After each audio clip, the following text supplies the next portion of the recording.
The canvas. In the small, forgotten town of Eldridge, there was an art supply store tucked away on a cobblestone street. Its windows were dusty, and the bell above the door jingled faintly whenever someone entered.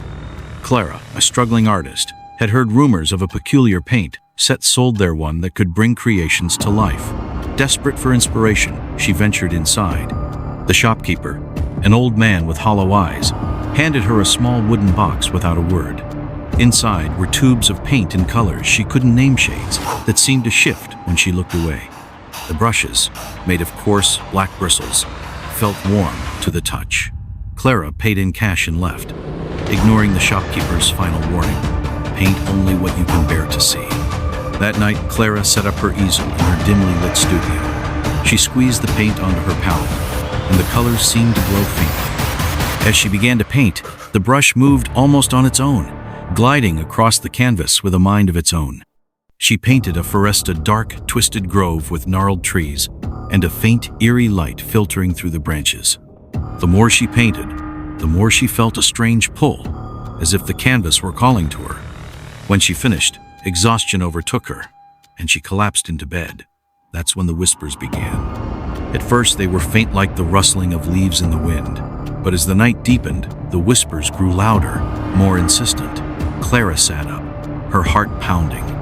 The whispers were coming from the canvas. She approached it cautiously, her breath catching in her throat. The painting had changed. The trees seemed to sway, and the light flickered like a dying flame. And then she saw it, a figure, barely visible, standing among the trees. Its eyes glowed faintly, and its mouth moved in time with the whispers. Clara stumbled back, but the whispers followed her. They filled her mind, drowning out her thoughts. She tried to destroy the painting, but the canvas wouldn't tear and the paint wouldn't burn. Desperate, she covered it with a sheet, but the whispers only grew louder, more demanding. Days passed, and Clara grew weaker. The whispers consumed her, urging her to paint again. She resisted, but the pull was too strong. One night, she gave in. She painted a door in the middle of the forest, and as soon as she finished, the figure stepped out of the canvas. It was tall and gaunt, its skin the color of the shifting paint. Its eyes burned with an otherworldly light, and its smile was a jagged line across its face. The whispers stopped, replaced by a deafening silence. Clara tried to scream, but no sound came out. The figure leaned in close, its breath cold against her skin. "You painted me free," it said, its voice a chorus of whispers. "Now I will paint you." Clara's studio was found empty the next morning.